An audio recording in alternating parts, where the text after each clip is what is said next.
Today, I want to talk about the legacies we leave behind as homemakers. The other day, this thought just struck me. What kind of legacy am I leaving behind for my grandkids and great-grandkids? Will they know I love Jesus? Will they know I love to bake? What are the stories my kids tell their kids? So here's what I want to inspire you to do. As you go about your day, what are some things you can do to ensure your grandkids and beyond know who you are? If I think about my granny, the one thing that sticks out to me is her love for the Lord. She was always reading her Bible, going to church, and having me sit with her as she prayed for people. My granny wanted me to know God. I still remember kneeling down beside her and listening to her pray for our family, her friends, and church members. Do you love to cook?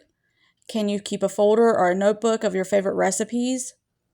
My friend Carol writes her recipes in a notebook and shares pictures of them with me. I always love it because it is her handwriting and it makes it that much more special. I have also done this and thought, oh, well, this is awesome because my kids later on can know that this is the recipe that I wrote for them or for us as a family, and they have my handwriting preserved. Do you love to sew?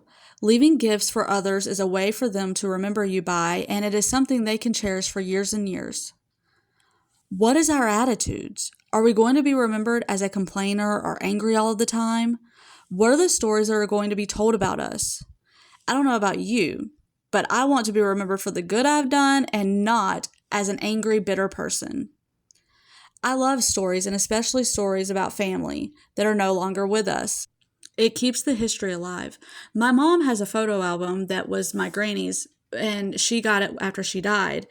I asked her one day when I was looking through it who some of the people were, and she couldn't tell me because she didn't know. Do you have a photo album like that? Do you keep photo albums? I know everything is so digital today, but I think there is something special about a photo album with names of relatives for the future generations to look at and know who is who and where they came from. This was something that really bothered me because there's this whole great big album of photos that none of us know who they are. My granny, while she knew who they were, there was no way for us to know who they were. My mom has several photo albums from over the years when I was a kid and when my sisters were kids, and I think she's done a pretty good job of tracking down who is who and when and where things happened. I wish my granny was still here to tell us the stories about the people in her photo album. I would love to know who they are and how I'm related to them. My encouragement for you today is don't let that happen to your kids and their kids. You say, well, Raylynn, I don't have kids. Okay, what about nieces and nephews, cousins? There is someone that will come along after you wanting to know about you. I have 2 friends that come to mind right now who don't have children of their own, but I know they are very special people who the world should know about. I have no doubt you are just as special as well. Share what you can, preserve what you can, and start today with a better attitude if that hasn't been you in the past. My grandma was not the sweetest person. She yelled and cussed like a sailor. But she loved her grandkids, and every time we went over to her house, she would gather us all up and we would make peanut butter fudge with her. She would give us each a job, and she had so much patience when we would mess something up or make a mess. I remember those times and I laugh because she just had us all gathered around in her little kitchen. She didn't have a huge kitchen, and she just had us lined up, and she would tell us each one what we could do, and she would just walk us through it.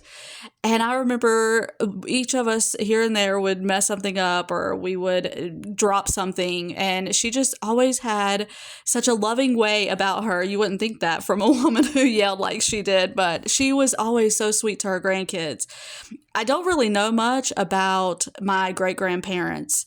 I ask my mom here and there about her grandparents, and while she can tell me a little bit, there's still a lot that she doesn't know either.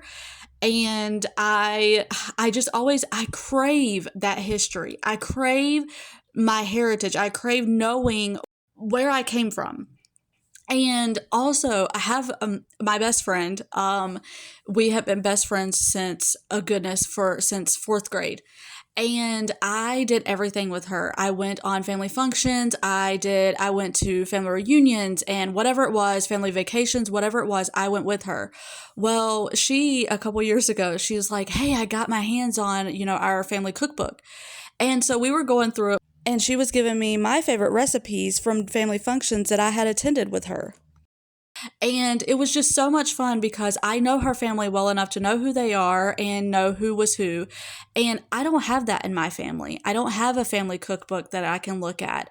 So that's why I suggested if you have favorite recipes that you make all the time, write them down, share them, because future generations are going to want to see them. I definitely know from my experience, I would love to see them. I also have several Bibles that I write in, that I take notes in, and that I save different things from when the kids were little to pass on to my kids later on. They will be able to look at my notes, but they will also see little milestones, little things in there written about them that they can share with their kids. I try to keep that in mind that one day I want to pass this down to them. So, what can I save for them to look at later on? So, I hope I gave you something to think about, and I hope I was able to encourage you and inspire you. And Lord willing, y'all, I will see you on the next one.